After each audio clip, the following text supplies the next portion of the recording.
Hello students, देखिए अब हम जो कंसेप्ट स्टार्ट करने जा रहे हैं फिजिक्स का वो है सुपरपोजिशन ऑफ वेव्स। ठीक है, सुपरपोजिशन ऑफ वेव्स जो कंसेप्ट है एक्चुअल में ये 2 चैप्टर से मिलके बना है। कौन कौन चैप्टर इन्वॉल्व हुए इसमें? देखिए इसमें सबसे पहला चैप्टर इन्वॉल्व हुआ है wave motion and second nothing but stationary waves. इन दोनों को मिला के बना गया हमारा सुपरपोजिशन ऑफ व्हाट वेव्स। ठीक है, तो अब इसमें जो कंसेप्ट स्टार्टिंग में आने वाला है हम वो पहले डिस्कस कर लेंगे। बेसिक कंसेप्ट है जो आपने पहले भी सुना है। ऑसिलेशन चैप्टर जो हमने कंप्लीट किया उसमें ये सारे नेम्स आपने सुने हैं। ठीक है, सो इन दिस केस वही कंसेप्ट मैं फिर से स्टार्ट करने जा रहा हूं, ध्यान से सुने। अभी हम पढ़ने वाले हैं the new chapter as your superposition of waves. Superposition of waves. Okay, in this concept, ठीक है, सबसे पहले जो नाम आपने ऑलरेडी सुन रखा था मैं फिर से बोलूंगा, नथिंग बट एम्पलीट्यूड। चेक करिए, amplitude. Now what is amplitude? Nothing but A. ये मैंने आपको ऑसिलेशन चैप्टर में बताया था। Amplitude nothing but what? Maximum displacement from mean position. From mean position is called as what? Amplitude. Okay, this is the concept. उसके बाद next topic complete हुआ हमारा टाइम पीरियड। नेक्स्ट वर्ड क्या आता है? Time period. ये भी आपने पहले सुना है जो रहता है capital T. Time taken to complete. Time taken to complete. Complete what? One vibration. Time taken to complete one vibration या वन ऑसिलेशन या वन रिवॉल्यूशन या one rotation, that is called as what? Time period. ये भी word आएगा आपको। उसके बाद इसी के ऊपर आपने वर्ड सुना होगा frequency. Frequency, symbol N. Now what is frequency? Repetition of anything with respect to time. Repetition of a cycle or anything with respect to what? Time is called as what? Frequency. अब frequency के लिए आपने formula पढ़ा है basic सा, n is equals to 1 upon t. Reciprocal of time period is also called as what? Frequency. Reciprocal of what? Time period is called as frequency. Okay, उसके बाद आपने पढ़ा क्या? वेव लेंथ वर्ड सुना है। चेक करिए, wave length. ठीक है ना? What is wave length? मैं डायग्राम भी बनाने वाला हूं अभी, उसमें सारे कंसेप्ट शो करूंगा। देखो वेव लेंथ जो है सिंबल होता है lambda. Okay, symbol is nothing but what? Lambda. Okay, now what is wavelength? See, one crest and one trough. One crest and one curve corresponds one wavelength. One wavelength. Okay, इसे बोलते हैं one wavelength. जैसे crest और trough क्या? अब मैं diagram draw करने जा रहा हूं आपका वेव का। चेक करिए, सी। ठीक है, नाउ वेव का कंसेप्ट इस तरह का है, देखिए। ठीक है ना? वन वेव, इसे बोलते हैं क्रेस्ट और ये है हमारा trough. Positive side crest, negative side trough. ठीक है, उसके बाद maximum displacement from mean position, मतलब ये रहेगा, जो रहेगा प्लस ए और ये रहेगा यहां पर माइनस ए। उसके बाद what is one wavelength? What is one wavelength? Check करिए, अगर मैं बोलता हूं यहां से स्टार्ट होके यहां तक का distance, that will be called as what? One wavelength lambda. और उसको लगने वाला टाइम मतलब नथिंग बट कैपिटल टी। मतलब ओ से स्टार्ट होके ए पॉइंट पर खत्म हो जाना, that will be your one wavelength lambda. और उसको लगने वाला टाइम मतलब कैपिटल टी। ठीक है, अब ये तो हो गया। उसके बाद मैं अभी आपको एक चीज और पूछता हूं, जब O से स्टार्ट होके बॉडी पूरा A पर आ गया तो उसने कितना एंगल कवर किया होगा, कितना एंगल कवर किया होगा। देखो जो एंगल एक पॉजिटिव और एक नेगेटिव पूरा मिल गया, मतलब O से स्टार्ट हुआ, फिर नेगेटिव गया, फिर वापस ओरिजिन पे आ गया, मतलब मीन पोजीशन पर आ गया। इसमें कितना एंगल कवर हुआ, हमारा एंगल कवर हुआ है 360 डिग्री। जहां से स्टार्ट हुआ वहीं पर गोल घूम के वापस अगर आता है तो एंगल कितना 360 डिग्री कवर होगा। मतलब अगर मैं बोलूं कि लैम्बडा है तो लैम्बडा के लिए आपने याद रखना है एंगल कितना रहेगा 2 पाई रहेगा। कैपिटल टी के लिए एंगल कितना रहेगा 2 पाई ही रहेगा। ओके नाउ अब इसके ऊपर से फॉर्मूला बनता है किसका, वेलोसिटी का। ये इंपॉर्टेंट फॉर्मूला है, ठीक है ना।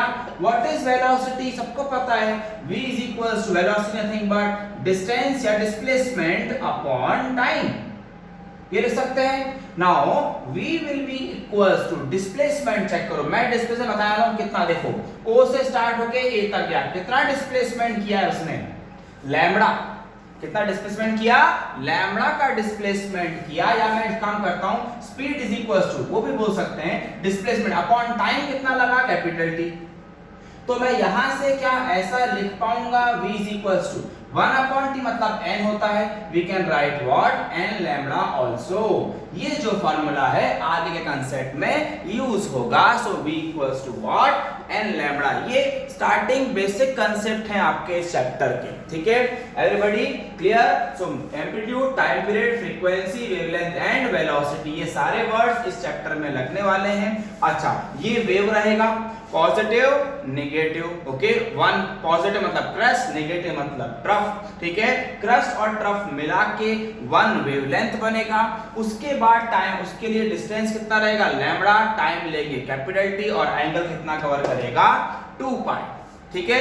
अब इसके आगे सी इतना टॉपिक ध्यान से समझ लें, ओके। अब मैं नेक्स्ट कांसेप्ट स्टार्ट करने जा रहा हूं, ये वर्ड आपके डेरिवेशन में काम आएगा, ठीक है। अच्छा एक और वर्ड आपको इसी टॉपिक में ऐड कर देता हूं मैं, see next concept is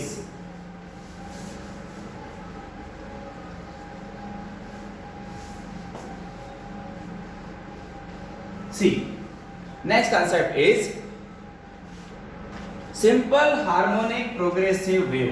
simple harmonic progressive wave. Simple harmonic progressive wave short में मैं चैप्टर में लिखने वाला हूं SHPW। SHPW simple harmonic progressive wave. Harmonic का मीनिंग मैं आपको बताया था, हार्मोनिक मतलब होता है कांस्टेंट और प्रोग्रेसिव मतलब बढ़ते जाना। पानी में अगर आप एक पत्थर स्टोन फेंकते हो तो उसमें वेव तैयार होगी, वो वेव बढ़ती जाएगी लेकिन धीरे धीरे उसकी वेव्स कम होती जाएगी और फाइनली वैनिश हो जाएगा, बराबर है।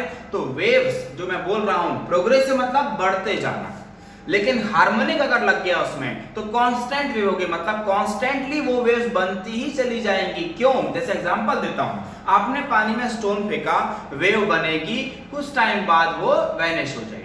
लेकिन अगर आप एक अपने हैंड से वाटर को कंटिन्यू एक ही फोर्स पे ब्लो कर रहे हो, मतलब बाहर आए हो, मतलब हाथ को फोर्स दे रहे हो हाथ के थ्रू, बराबर, तो उसकी वेव बढ़ती जाएगी, वेव चलती जाएगी, मतलब आपने कांस्टेंट फोर्स दे रखा है तो वो वेव एक जैसी ही चलती जाएगी, बराबर।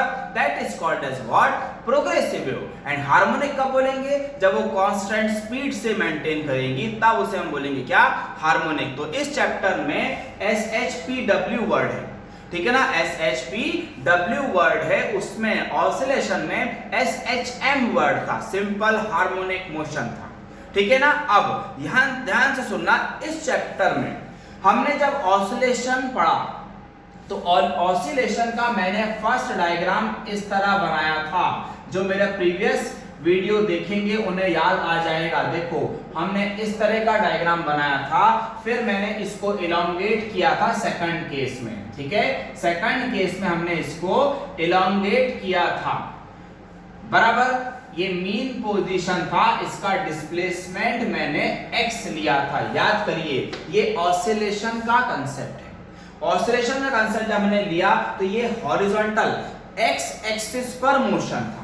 ये कौन सा एक्सिस पर मोशन था? एक्स एक्सिस पर मोशन था। इसीलिए इस चैप्टर में x इज इक्वल टू आपने एक इक्वेशन यूज करी थी, a sin omega T plus alpha, omega T plus alpha displacement equation था। ये ऑसिलेशन का पार्ट बता रहा हूं। कौन से चैप्टर का पार्ट है ये? ऑसिलेशन का पार्ट है। यही टॉपिक अभी इस चैप्टर में भी आने वाला है। ध्यान से सुनिए मैं क्या बोल रहा हूं। एक्स आ गया था, फिर मैंने बात किया था किसका? Eight mean. अगर मीन की बात करते तो x is equal to a sine omega T आता है, बराबर अल्फा 0 हो जाता है। ठीक है, तो ध्यान से सुनो। इस चैप्टर में ऑसिलेशन में x एक्सिस पर डिस्प्लेसमेंट था, लेकिन अब जो चैप्टर पढ़ने वाले हैं उसमें मैंने अभी जो डायग्राम बनाया, चेक करिए, मैंने अभी वेव का डायग्राम बनाया था इस तरह। करेक्ट है? ये हमारा x एक्सिस है और ये हमारा y एक्सिस है। अब देखो इस कंसेप्ट में डिस्प्लेसमेंट जो हो रहा है अलोंग y एक्सिस हो रहा है। पहले वो ऊपर गया, फिर y एक्सिस पे नीचे आया, फिर नेगेटिव में गया, फिर y एक्सिस पे ऊपर आ गया, बराबर। तो ये जो डिस्प्लेसमेंट है ये y एक्सिस के ऊपर डिस्प्लेसमेंट है। इस टॉपिक में सिर्फ x एक्सिस पर डिस्प्लेसमेंट था, इसीलिए यही इक्वेशन इस चैप्टर में आके मॉडिफाई हो जाएगी। कैसे? x नहीं लिखेंगे, अब क्या लिखेंगे? y is equal to we will get a sine omega T plus alpha. और इसी का मीन पोजीशन अगर बोलता हूं मीन, एट मीन के लिए ये इक्वेशन मॉडिफाई हो जाएगी। y is equal to a sine omega T. इस फॉर्मूले से चैप्टर का डेरिवेशन स्टार्ट होगा। Okay, clear? सो पैटर्न समझ लो। मैंने क्या बोला? ये ऑसिलेशन में पढ़ा अलोंग x एक्सिस। अब हम पढ़ रहे हैं किसके लिए? Along y axis. तो x का वैल्यू चेंज जाएगी y के फॉर्म में, इक्वेशन वो ही रहेंगी। ठीक है, पैटर्न समझ में आ गया? तो मैं ये इक्वेशन ये भी यूज करूंगा, ये इक्वेशन यूज करूंगा। ठीक है, ध्यान से सुनना। अब मैं आगे बढ़ता हूं नेक्स्ट सेट में। इसमें एक और वर्ड आने वाला है, आपको एक और वर्ड आने वाला है इसी चैप्टर में, उसके बारे में बता दूं पहले आपको, ध्यान से सुने। सी, इसमें वर्ड आएगा लीड एंड लैग।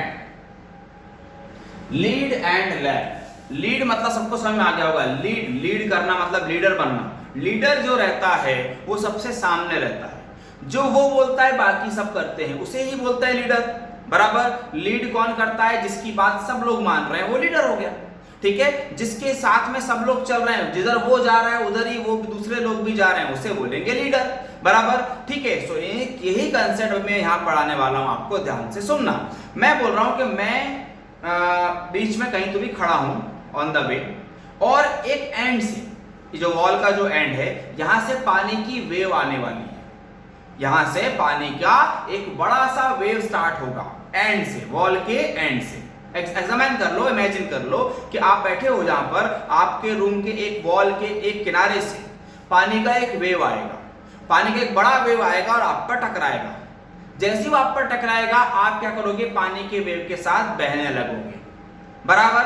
तो अब मुझे आपसे यही पूछना है कि अगर पानी का वेव आया और मुझ पर टकराया और मैं पानी के वेव के साथ जा रहा हूं, तो मैं लीड कर रहा हूं या पानी का वेव लीड कर रहा है?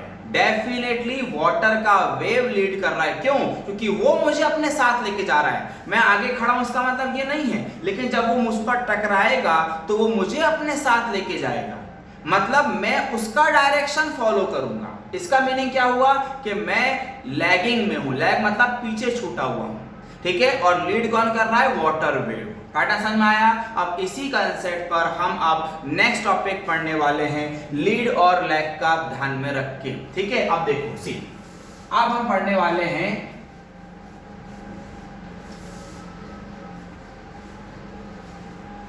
अब हम पढ़ेंगे, टॉपिक रहेगा equation of displacement in SHPW, ठीक है। अब मैं एक डायग्राम बना रहा हूं फिर से वेव का, ध्यान से सुनना। अभी मैंने डायग्राम बनाया था, देखो मैंने बोला कि अब ये हमारा मेन पोजीशन है, ठीक है, ये एक्सिस हो गया वाई एक्सिस, ये विद रिस्पेक्ट टू टाइम का मैं इक्वेशन ड्रॉ करने वाला हूं। मैं बोल रहा हूं कि वेव बन रहा है लाइक दिस, ओरिजिन से स्टार्ट हुआ है, वेव स्टार्ट हुआ है कहां से, ओरिजिन से, ठीक है। अब देखो जो वेव ओरिजिन से स्टार्ट हुआ वो मेन पोजीशन से स्टार्ट हुआ, क्योंकि ये जो O है ये हमारे लाइन जो है ये है मेन पोजीशन, ठीक है। तो मैं बोलूंगा कंसेप्ट में equation, wave starts from main position O, Therefore, अगर मेन पोजीशन से स्टार्ट हो रही है तो मैं y का इक्वेशन कैसे बनाऊंगा, मैंने अभी लिखा था a sin ओमेगा t, ये हो गया इक्वेशन 1। ये कौन सी इक्वेशन है, इस वेव की इक्वेशन है जो ओरिजिन से स्टार्ट हो रही है, ठीक है ना। अब सुनो, मैं बोल रहा हूं कि अब मैं इस वेव के पाथ में कहीं ना कहीं बीच में खड़ा हूं, ये मेरा पोजीशन हो गया क्या, P, ये मैं हूं। वेव जब स्टार्ट हो रही थी तो मैं कहीं बीच में रास्ते में खड़ा हूं इसके, ठीक है। अब वो डिस्टेंस मुझे नहीं पता, तो मैं वो डिस्टेंस अज्यूम करूंगा कि ओरिजिन से मेरा डिस्टेंस है x। कितना डिस्टेंस है, x डिस्टेंस पर, ओरिजिन से x डिस्टेंस पर मैं खड़ा हूं, ठीक है ना। अब यहां से अब P में अगर मैं खड़ा हूं तो बताओ, पॉइंट P पर अगर मैं खड़ा हूं तो मैं लीड करूंगा या लैग करूंगा, डेफिनेटली लैग। लैग मतलब पीछे रहना, लीड मतलब आगे रहना। आगे रहना मतलब ये नहीं बोलना सर ये तो आगे है, P पॉइंट तो आगे है, वेव के साथ जब चलेगा तो P सामने चलेगा, नहीं, P डायरेक्शन फॉलो करेगा वेव की, बराबर। जिधर वेव जाएगी उधर P जाएगा, मतलब वेव लीड कर रहा है और पॉइंट P जिस पर मैं खड़ा हूं मैं लैग कर रहा हूं, ओके क्लियर। अब सुनो, O से स्टार्ट हुआ, P पड़ रहा है, P डिस्टेंस कितने डिस्टेंस पर है, x डिस्टेंस पर है। अच्छा, अभी मैंने आपको कुछ तो भी पूछा था, याद करो, मैंने डायग्राम बनाया था कि O से लेके, ये पॉइंट मैं देता हूं अभी A, O से लेके A तक का डिस्टेंस कितना होता है, आप लोगों को मैंने अभी बताया था, आपने बोला था लैम्बडा, क्या बोला था, लैम्बडा। और लैम्बडा के लिए एंगल कितना हो गया, सबको पता है, मैंने बताया था कितना, 2 पाई, बराबर। लैम्बडा अगर कंप्लीट हुआ है तो एंगल 2 पाई ही कंप्लीट हुआ, ठीक है। लैम्बडा के लिए तो एंगल है, क्या x के लिए मेरे पास एंगल है, नहीं, तो x के लिए मैं एंगल अज्यूम करूंगा क्या, डेल्टा। क्या अज्यूम करूंगा, डेल्टा। अब बताइए, आप सोचो 2 पाई बड़ा या डेल्टा बड़ा, डेफिनेटली 2 पाई बड़ा। पॉइंट P पीछे रह गया, पॉइंट P पीछे रह गया A से, कितने एंगल से, डेल्टा एंगल से, तो पॉइंट P लैग कर रहा है, कितने एंगल से, डेल्टा एंगल से। डेल्टा एंगल पीछे छूट गया एज कंपेयर टू A, 2 पाई बड़ा है डेल्टा से, ओके। तो P पीछे रह गया है, कितने एंगल पर खड़ा है, डेल्टा एंगल पर खड़ा है। इसीलिए अगर मैं बोलूंगा कि late P be a point, P be a point at a distance x, okay, and making angle delta, okay. Therefore P is in which condition, lagging condition, which condition, lagging condition। और अगर वो lagging में है तो therefore equation देखो y का क्या बनेगा, फॉर P के लिए a sin ओमेगा t, लेकिन कितने एंगल से, डेल्टा एंगल से, इसलिए साइन क्या लगेगा, माइनस डेल्टा, ओके। तो क्योंकि ओरिजिन देखो, ओरिजिन से हमारा ये था, अब जो P पॉइंट है कितने एंगल से P छोड़ा है, डेल्टा से, तो ओमेगा t माइनस डेल्टा करना पड़ेगा आपको कंसेप्ट में। This will be the equation second. अभी इक्वेशन पूरा नहीं हुआ, ये पॉइंट P का इक्वेशन है, लेकिन आप मॉडिफाई कैसे करेंगे, देखो सी, मैं बोलता हूं नॉर्मल कैलकुलेशन बनाता हूं आपको, देखो फॉर, लिसन, कलर चेंज करके लिखते हैं ताकि हाईलाइट होगा, फॉर फॉर लैम्बडा, लैम्बडा के लिए 2 पाई है, बिल्कुल मैं सिंपल कैलकुलेशन लिख रहा हूं समझाने के लिए। लैम्बडा के लिए 2 पाई एंगल है, तो x डिस्टेंस के लिए डेल्टा है। तो अब यहां से मैं क्रॉस मल्टीप्लाई करूंगा, कैसे? Therefore lambda delta is equals to 2 pi x, और यहां से हमें डेल्टा कितना मिल रहा है? 2 pi x by lambda. This is the equation third. अब देखो सेकंड और थर्ड का यूज करके मैं इक्वेशन लिखूंगा, देयरफॉर फ्रॉम 2 and 3 आपका आंसर जो है वो बनेगा y is equals to a sin omega t minus in place of delta we are writing 2 pi x by lambda. So 2 pi x by lambda, this will be the important equation of SHPW. किसका equation है ये? SHPW का। Okay, pattern समझ में आया होगा आप लोगों को। आई होप कि क्लियर हो चुका है टॉपिक। ये ओरिजिन के लिए है और ये पॉइंट P के लिए है जो लैगिंग में है, तो माइनस करना पड़ा, पीछे छूट गया है। कितने एंगल से? डेल्टा एंगल से पीछे छूट गया है। ओके, अब हम इसी को मॉडिफाई और करने वाले हैं। यहां तक क्लियर होगा सबको? नाउ इक्वेशन 1 ये जो आया है वेरी इंपॉर्टेंट इक्वेशन, अब मैं इसी के बारे में लिख रहा हूं। देखिए सी हमें जो इक्वेशन मिला वो है y is equals to a sin omega t minus 2 pi x by lambda. Okay, अब ये जो इक्वेशन आपके पास आया है इसके ऊपर से हम ऑब्टेन करने वाले हैं क्या? Different forms of SHPW, different forms of SHPW. Now what is different forms? और कुछ नहीं, इसी इक्वेशन को मॉडिफाई कर करके लिखूंगा और कुछ नहीं। देखो सी फर्स्ट कंसेप्ट में क्या मैं ऐसा सकता हूं? देखना y is equals to a sin। अभी मैंने ओमेगा का वैल्यू आपको पढ़ाया है सर्कुलर मोशन कंसेप्ट में। ओमेगा की जगह मैं क्या लिख सकता हूं? 2 पाई बाय t, सही है क्या? Into small t। Clear?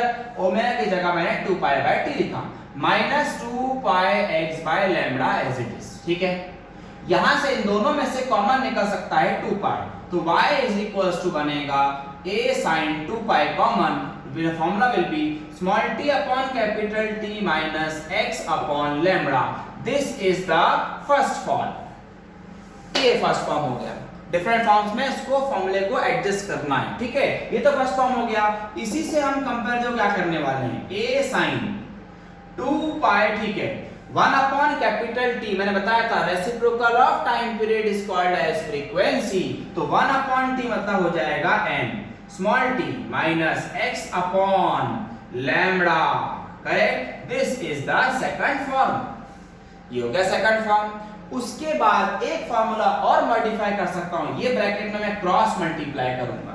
y will be is equals to a sin 2 pi, cross multiply करोगे तो लिखना पड़ेगा n lambda t minus x upon lambda. ठीक है, n लैम्बडा का मैंने फार्मूला चैप्टर के स्टार्टिंग में ही लिखवाया है। n लैम्बडा मतलब होता है v, velocity. So therefore y is equals to a sin 2 pi, we can write v into t minus x upon lambda. This is the third form. इसे बोलते हैं 3 different forms of simple harmonic progressive wave. Okay, तो इसी का modification है nothing but main equation का modification, nothing but what? Different forms of SHPW. Okay, this was a very important concept. अब हम बढ़ रहे हैं हमारे आगे के concept में, nothing but हटा देता हूं मैं, ध्यान से सुनना। अब आपका नया कंसेप्ट आ रहा है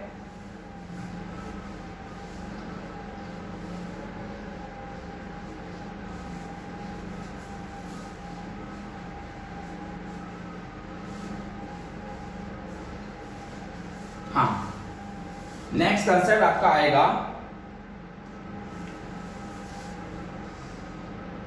beats. Very important word, beats. Now anybody, आपको सबने ये नाम सुना होगा, बीट्स क्या होता है? बीट्स मतलब डेफिनेटली आप लोग म्यूजिक सुनते हो। बीट्स मतलब आप सोचते होंगे साउंड, म्यूजिक में बीट्स होती हैं, बिल्कुल होती हैं, ठीक है। नॉर्मल एग्जांपल देता हूँ, सबने पढ़ा है, जिनका बायोलॉजी नहीं है, मेरा भी नहीं है बायोलॉजी, ठीक है। हार्ट बीट सबने सुना होगा, हार्ट बीट। हार्ट बीट क्या होता है ये भी आप सबको पता होगा कि 1 मिनट में 72 टाइम्स हार्ट बीट करता है, बराबर। कभी आपने अपनी हार्ट बीट फील किया है ना। हार्ट बीट मतलब देखो, बढ़ना कम होना, बढ़ना कम होना, एक्सपांड कॉन्ट्रैक्ट, एक्सपांड कॉन्ट्रैक्ट। इसका साउंड भी आता है, आपको होता है साउंड, सबने सुना है, टीवीज में दिखाया हुआ है, मूवीज में दिखा चुके हो, हार्ट बीट, हार्ट का पंपिंग दिखा चुके हैं। जिनका बायोलॉजी है वो तो बहुत अच्छे से पढ़ चुके हैं इस कंसेप्ट को, ठीक है। तो जितना मुझे मालूम है नॉर्मल वे में उतना आपको समझाऊंगा।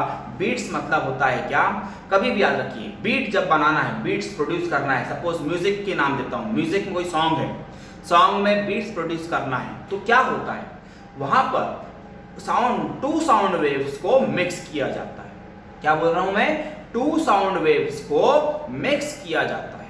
और अगर साउंड वेव्स मिक्स हो रही है, लेकिन वो साउंड वेव्स भी कैसी होनी चाहिए, दोनों का एम्पलीट्यूड सेम होगा, मतलब दोनों का maximum displacement from main position same होगा, और इसके बाद फ्रीक्वेंसी, दोनों की फ्रीक्वेंसी स्लाइटली डिफरेंट रहेगी, स्लाइटली डिफरेंट रहेगी। ऐसे जब 2 साउंड मिक्स होते हैं तब बीट बनता है। और बीट मतलब मैक्सिमाइज मिनिमाइज, मैक्सिमाइज मिनिमाइज। हम हार्ट के एप्लीकेशन पे इजीली समझ सकते हैं कि हार्ट बढ़ता है कम होता है, बढ़ता है कम होता है, बराबर। तो देखो, बढ़ना और कम होना, फिर बढ़ना फिर कम होना, इसे बोलते हैं क्या, बीट्स।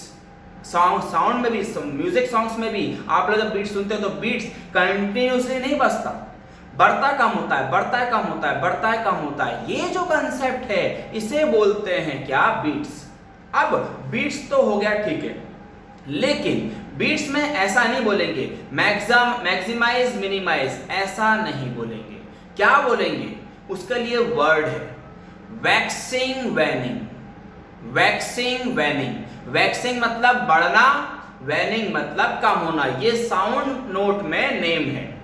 हम इंक्रीज डिक्रीज नहीं बोलेंगे, मैक्सिमम मिनिमम नहीं बोलेंगे, क्या बोलेंगे, waxing waning, waxing waning, waxing waning. ये जो कंसेप्ट है इसको बोलते हैं क्या, बीट्स। ओके, अब मैं आपको बताऊंगा वैक्सिंग और वैनिंग का कंसेप्ट कैसा रहने वाला है। देखो, मैं बोलने वाला हूं 2 वेव्स मिक्स होंगे, 2 वेव्स, एक ये फर्स्ट वेव है और दूसरा सेकंड वेव है। समझ लेना, मैं आपको पहले ही इसके कंसेप्ट समझा दूंगा, ठीक है। वैक्सिंग और वैनिंग को पहले समझ लीजिए। 2 साउंड वेव्स हैं, हाँ, ये फर्स्ट वन और ये सेकंड वन, दोनों का एम्पलीट्यूड सेम है, इसका भी ए, इसका भी ए, इसका -a तो इसका भी -a। अब ऐसी 2 वेव्स जब मिक्स होगी तो इसे बोलते हैं इन फेज। इन्हें क्या बोलते हैं, इन फेज। अगर मुझे साउंड बढ़ाना है, साउंड को बढ़ाना है, तो हमेशा वेव्स को इन फेज में रखना पड़ेगा। इन फेज मतलब कैसा, एक का क्रस्ट दूसरे का भी क्रस्ट, एक का ट्रफ दूसरे का भी ट्रफ। जब ऐसा मिक्सिंग होता है तब हमें टोटल जो आंसर मिलेगा वो इंक्रीज्ड मिलेगा, बराबर। चेक करो, वेवलेंथ बढ़ गया। अगर वेवलेंथ बढ़ रहा है तो देखो a प्लस a कितना हो गया, ट्वाइस a, माइनस a कितना हो जाएगा, -2a। ये जो मैंने डायग्राम बनाया है अभी, इसे बोलते हैं क्या, वैक्सिंग। क्या बोला जाता है, वैक्सिंग। वैक्सिंग मतलब मैक्सिमम साउंड। ओके, वैक्सिंग के टाइम पर याद रखना रिजल्टेंट एम्पलीट्यूड मतलब R। ये मैं आपको बाद में नहीं बताऊंगा डेरिवेशन के टाइम पर, ध्यान से सुनिए। वैक्सिंग में रिजल्टेंट एम्पलीट्यूड मतलब होता है क्या, ±2a। कितना होगा, ±2a, positive 2a, negative 2a, दोनों को मिलके ऐसा लिखना पड़ेगा। What is R, resultant amplitude, total amplitude, दोनों वेव को ऐड करके लिखना पड़ेगा। ये तो हो गया वैक्सिंग के लिए। अब हम बात करते हैं वैनिंग की। वैनिंग मतलब होता है मिनिमम। वैनिंग मतलब क्या है, मिनिमम। मिनिमम मतलब कैसा, अब मैं बता रहा हूं टू वेव्स, देखो कैसी। This is the first wave, crest and trough, ठीक है। और जो दूसरी वेव है वो कैसा मिक्स होगी, trough and crest, trough and crust. देखो उल्टी है, इसका क्रस्ट तो इसका ट्रफ है, इसका ट्रफ तो इसका क्रस्ट है। अब बताओ ये प्लस ए है और ये माइनस ए है। अब यहां पर ये माइनस ए है और ये प्लस ए है, तो ये फर्स्ट वेव और ये second wave.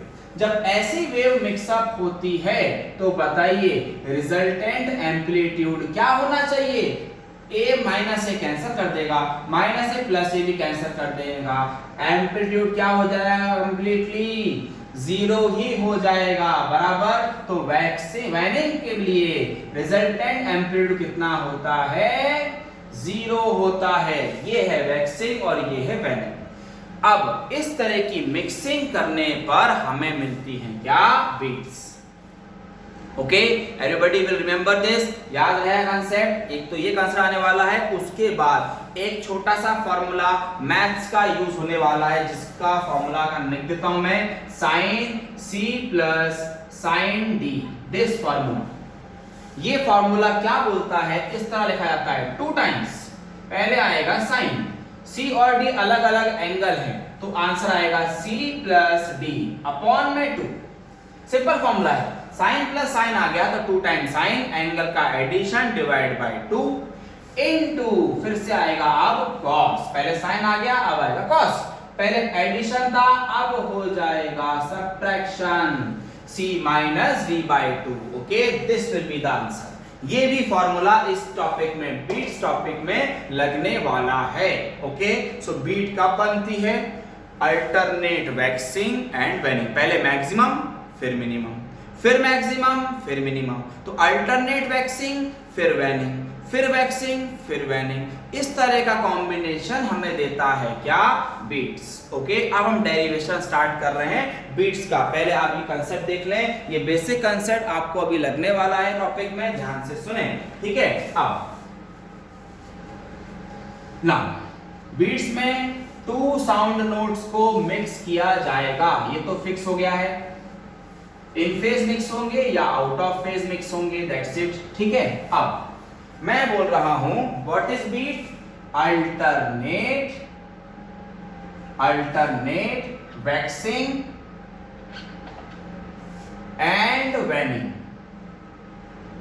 Alternate waxing and waning of 2 sound notes of same amplitude, but slightly different frequencies। दोनों की फ्रीक्वेंसीज कैसी रहेगी, डिफरेंट रहेगी। अब देखो मैं डेरिवेशन स्टार्ट कर रहा हूं इसका, ध्यान से सुनिए। मैं बोल रहा हूं y1 है a sin 2 पाई n1t। अब सोचोगे सर ये फॉर्मूला कहां से आ गया, हमने अभी पढ़ा है, मीन पोजीशन का फॉर्मूला याद करो, a sin ओमेगा t। आपको पता है ओमेगा का वैल्यू के 2 फॉर्मूले हैं, ओमेगा की जगह मैंने 2 पाई nt लिखा है, यही है। तो y1 के लिए एम्पलीट्यूड सेम है, फ्रीक्वेंसी डिफरेंट है, इसलिए n1 आ गया, और y2 के लिए मैं ले लूंगा क्या, a sin 2 पाई n2t, क्या ले लेंगे, 2 पाई n2t। ये 2 वैल्यूज हो गई। अब हमें टोटल निकालना है, टोटल निकालने के लिए y इज इक्वल्स टू मैं लिखने वाला हूं फिर से y1 plus y2, value put up करें, y1 का वैल्यू है a sin 2 pi n1t plus a sin 2 pi n2t, इनमें से मैं कॉमन निकाल सकता हूं क्या, a, remaining will be sin 2 pi n1t plus sin 2 pi n2t।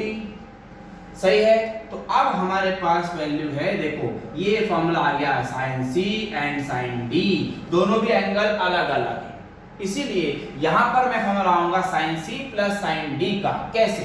देखो y is equal to a रहने देंगे 2 times sin c plus d by 2 करना है, तो c प्लस d बाई 2 के लिए देखो 2 पाई दोनों में है, t दोनों में है, तो मैं यहां पर ऐसा लिखने वाला हूं, देखो 2 पाई कॉमन निकाल के n1 plus n2 by 2 into t। Check करिए मैंने बराबर लिखा है। अगर आप प्लस करते 2 पाई n1t plus 2 pi n2t by 2 करते तो 2 पाई कॉमन निकलता और दोनों में से t भी कॉमन निकलता, अपॉन में 2 बच गया बराबर। अब मैं इनटू लिख रहा हूं cos के लिए, सेम कंसेप्ट cos, फिर से 2 पाई कॉमन आ जाएगा, we will get n1 minus n2 by 2 into t।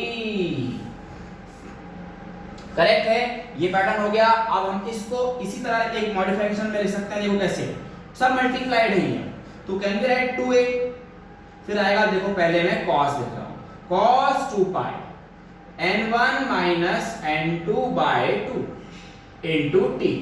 उसके बाद लिख रहा हूं मैं sin 2 pi n1 plus n2 by 2 into t। मैंने क्या किया, cos टर्म पहले लिखा है, बाद में sin टर्म लिखा। अब हम अज्यूम करने वाले हैं, जो क्या अज्यूम क्या रहेगा, लेट इधर लिखते हैं ऊपर सी, मैं बोल रहा हूं लेट r इक्वल्स टू लिख लेते हैं, r मतलब रिजल्टेंट एम्पलीट्यूड रहने वाला है, उसमें क्या पुटअप करूंगा, देखो r is equals to 2a cos 2 pi n1 minus n2 by 2 into t, ये r में लिख दूंगा, एंड n के लिए मैं अज्यूम करूंगा n1 plus n2 by 2। Check करिए, ये जो स्टार्टिंग पूरा वैल्यू था twice cos 2 pi n1 minus n2 by 2 into t, इसकी जगह मैं r पुटअप कर दूंगा और n1 plus n2 by 2 average value है, इसलिए मैं n लिख रहा हूं, तो देयरफॉर मेरी इक्वेशन मॉडिफाई हो रही है, इसकी जगह पर r आ रहा है, बाद में sin 2 पाई, इसकी जगह पर मैं लिख रहा हूं nt। ये हो गई रिजल्टेंट इक्वेशन, ये तो हो गई क्या, resultant equation of what, beat का रिजल्टेंट इक्वेशन फाइंड आउट हुआ है। अभी बचा क्या है, सी, अब बचा है क्या, r का वैल्यू निकालना। r मतलब मैंने आपको पहले ही बता दिया था, r मतलब होगा रिजल्टेंट एम्पलीट्यूड। अब रिजल्टेंट एम्पलीट्यूड आपको कैलकुलेट करना पड़ेगा वैक्सिंग एंड वैनिंग के लिए, ठीक है ना। और मैं ये भी प्रूव करूंगा कि जितना वैक्सिंग के लिए टाइम लगता है उतना ही टाइम वैनिंग के लिए है। क्यों? क्योंकि हमारा हार्ट 72 टाइम्स बीट जब कर रहा है तो 60 सेकंड्स में 72 टाइम्स ही बीट कर रहा है। हाँ, हम दौड़ के भाग के खेल के आएंगे तो डेफिनेटली हार्ट बीट बढ़ी रहेगी, लेकिन नॉर्मल वे में 72 टाइम्स बीट करता है। इसका मीनिंग क्या है कि टाइम कांस्टेंट है, बढ़ना और कम होना, इनका टाइम कैसा है, कांस्टेंट है। ऐसा नहीं कि एक बार बीट कंटिन्यूस साउंड बढ़ा हुआ है, मेरा हार्ट बढ़ा हुआ साउंड दे रहा है, बाद में एकदम आधे घंटे के लिए शांत हो गया, ऐसा तो नहीं हो सकता। कांस्टेंट टाइम तक हार्ट अपना पंप करता ही रहेगा। So in this case what we will do, अब हम आर का आंसर निकालने वाले हैं। This was about beat. अभी वैक्सिंग और वैनिंग के लिए सॉल्विंग नहीं हुआ तो मैं सब कुछ हटा रहा हूं, अब मैं सॉल्व करूंगा only for waxing and waning. Okay, now see next answer, R का वैल्यू ही यूज करेंगे, बाकी अब काम का नहीं है। देखिए सी,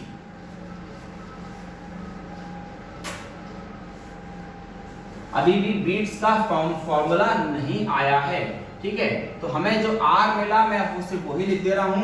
R जो हमें मिल चुका है बीट के लिए वो है क्या, 2a cos 2 pi n1 minus n2 by 2 into t, यही हमारा R है, ठीक है, इसे याद रखें।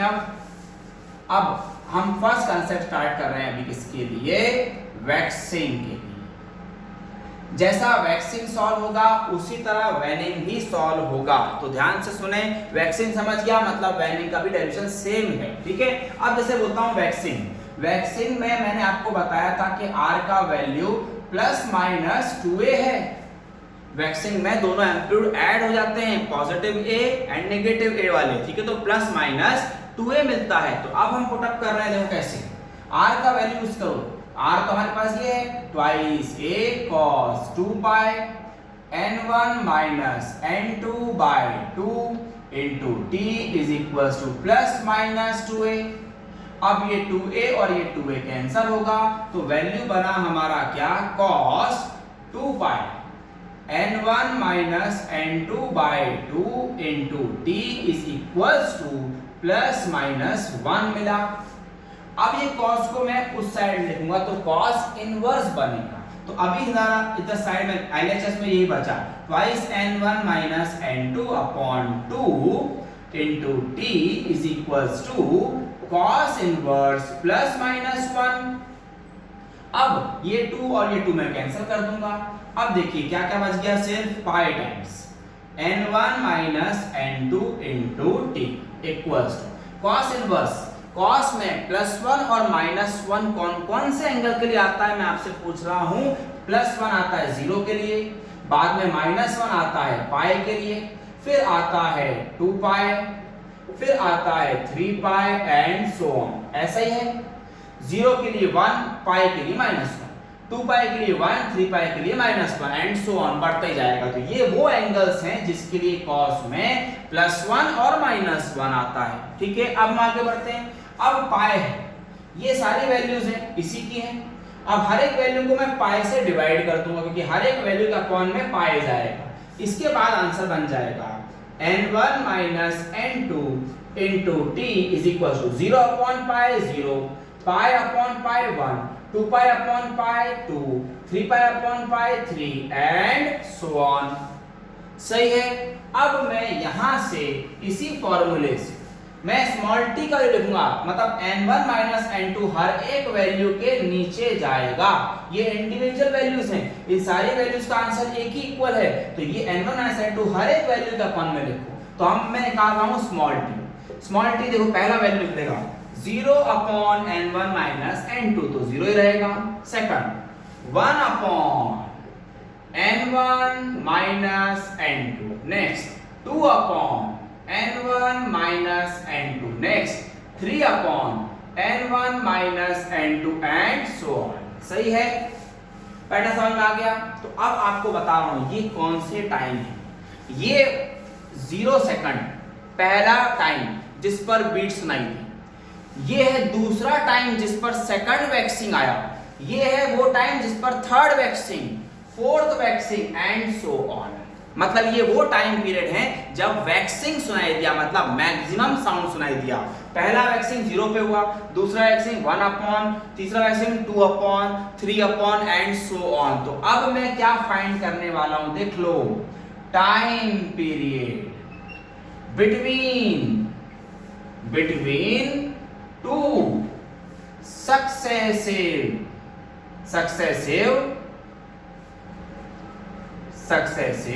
वैक्सिंग।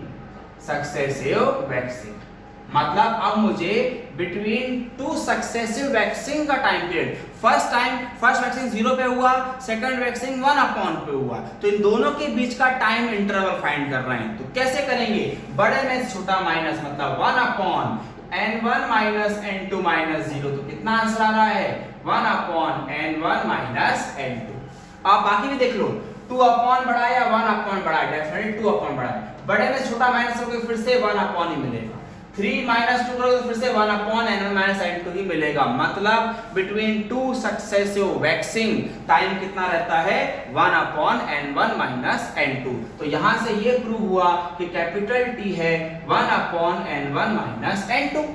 कैपिटल T अगर ये है तो कैपिटल T की जगह आप 1 अपॉन n याद करिए। Frequency is reciprocal of time period, therefore time is also reciprocal of frequency। Answer आएगा फिर से 1 अपॉन n1 माइनस n2। तो therefore हम n का आंसर लिख सकते हैं कैसे, n1 माइनस n2। इसे बोला जाता है क्या, बीट फ्रीक्वेंसी। क्या बोलते हैं इसको हम, बीट फ्रीक्वेंसी। ओके, बड़ी फ्रीक्वेंसी में से छोटी फ्रीक्वेंसी माइनस करेंगे। This is the important formula, this is the expression for what, waxing. अब वैनिंग के लिए स्मॉल चेंज ही होगा। देखो वैनिंग के लिए स्मॉल चेंज कैसे करेंगे ना, वैक्सिंग हो गया। अब मैं नेक्स्ट टॉपिक, सेकंड टॉपिक इसी में मॉडिफाई करूंगा पूरा। सेकंड में वर्ड आएगा वैनिंग। वैनिंग के लिए R का वैल्यू होता है व्हाट? 0। अब यहां पर मैं लिखूंगा क्या? 0। तो देखिए 0/2 है, वैसे भी क्या हो जाएगा? 0 ही रह जाएगा। मतलब ट्वाइस से जब नीचे आएगा तो 1 नहीं बचेगा, 0 ही बचेगा। अब यहाँ पर cos इनवर्स क्या लेंगे? 0। तो बताइए cos में 0 कौन कौन से एंगल के लिए आता है? कौन कौन से एंगल? पहला एंगल π/2, दूसरा एंगल 3π/2, नेक्स्ट है 5π/2 एंड सो ऑन। ये सारी वैल्यूज के लिए आंसर cos में 0 ही रहता है। अब जब हम पाई से हर एक वैल्यू को डिवाइड करेंगे तो देखो इसमें आंसर बनेगा 1/2। देखो पाई हर एक वैल्यू के डिनोमिनेटर में लेके जाओ। 1/2 हो गया, 3/2 हो गया, 5/2 हो गया एंड सो ऑन हो गया। अब n1 माइनस n2 हर एक वैल्यू को डिवाइड करेंगे तो यहां पर पहला वैल्यू अब क्या आएगा? देखो चेंजेस क्या हो रहे हैं। 1/2 times n1 minus n2 comma फिर आएगा 3/2 टाइम्स n1 माइनस n2 फिर आएगा 5/2 times n1 minus n2 and so on. Correct. अब ये फिर से time period between two successive क्या? वैनिंग कर रहा हूं। ठीक है, तो फिर से बड़ी वैल्यू में से छोटी वैल्यू माइनस करोगे तो वही का आंसर आपको फिर से लगा देना है। देखो बड़ा कौन है यहाँ पर? 3/2 times n1 minus n2 minus 1/2 times n1 minus n2। 3 minus 1 मतलब 2, 2/2 क्या हो जाएगा? कैंसल। फिर से हमें वही आंसर मिल रहा है जो वैक्सिंग के टाइम पर मिला था। मतलब भले 2 वैक्सिंग हो या 2 वैनिंग हो, उन दोनों के बीच का टाइम पीरियड कैसा होता है? कांस्टेंट होता है बॉयज एंड गर्ल्स। इसीलिए टाइम यही रहेगा और बीट फ्रीक्वेंसी भी यही रहेगी। Okay, so this was the changes in what? Waning. Okay, waxing waning एक जैसा ही कंसेप्ट है। ओके, क्लियर है? नाउ अब लास्ट कंसेप्ट रह गया इसमें, वेव मोशन का एक टॉपिक और बचा है जिसको बोलते हैं डॉपलर इफेक्ट। ठीक है, तो अब मैं नेक्स्ट कंसेप्ट स्टार्ट कर रहा हूं, ये हटा के बीट्स कंप्लीट हो चुका है आपका। देखिए now next concept is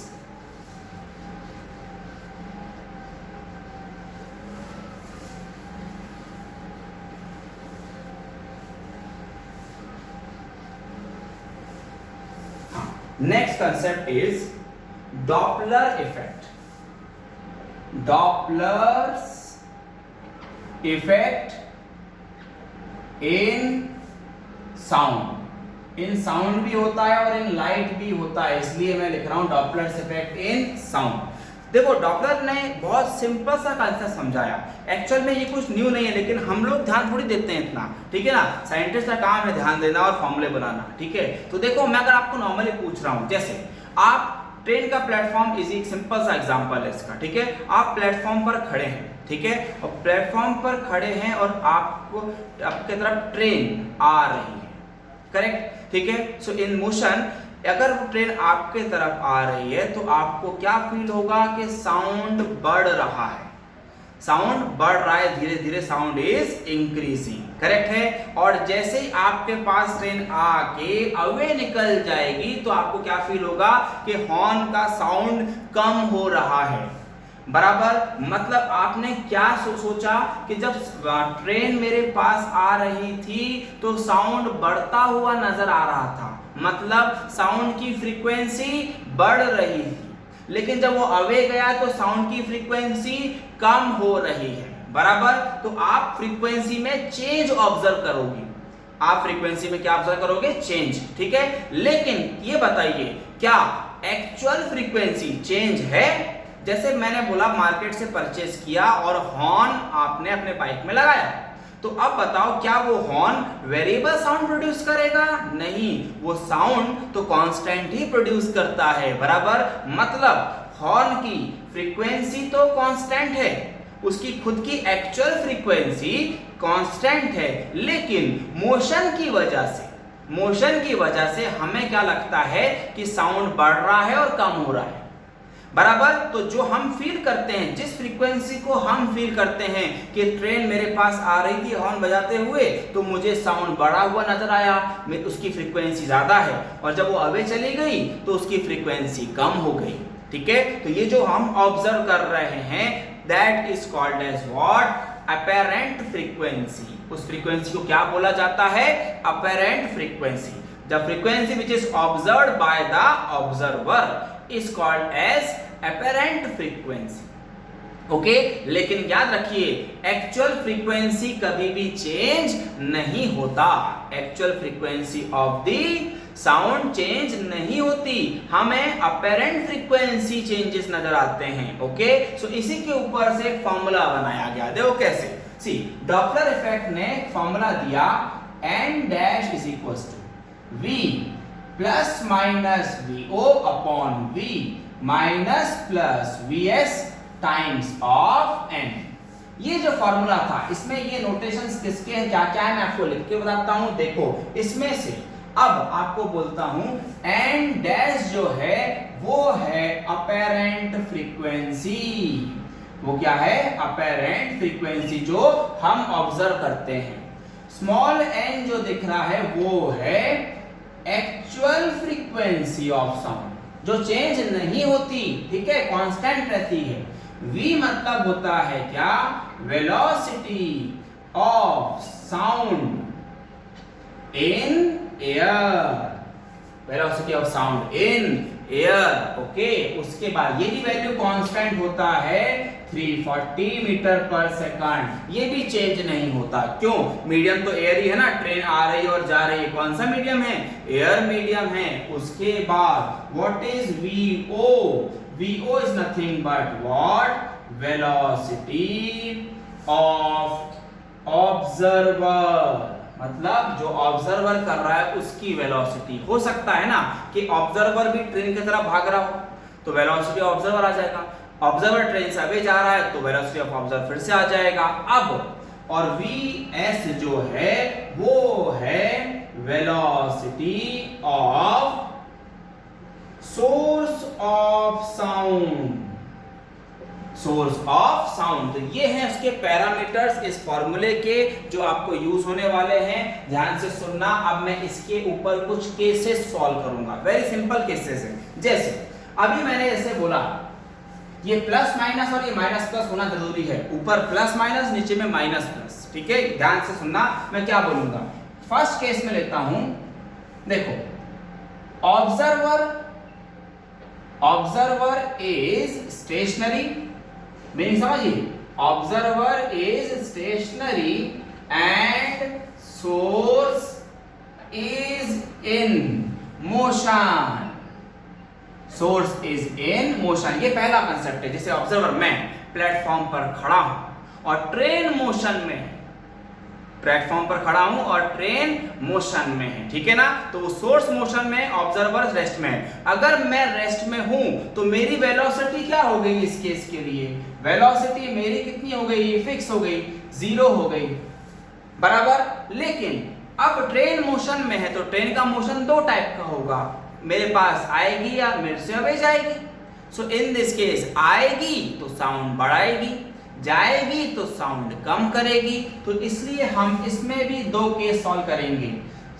source approach, word क्या आया, अप्रोचेस ऑब्जर्वर, ओके, ऑब्जर्वर को अप्रोच कर रहा है। इस केस में अपैरेंट फ्रीक्वेंसी क्या बनेगा, n dash equals to v तो रहेगा प्लस माइनस ऑब्जर्वर की वैल्यू मैं 0 पुट अप करूंगा अपॉन नीचे में v और vs है, क्योंकि vs है क्योंकि सोर्स मोशन में है।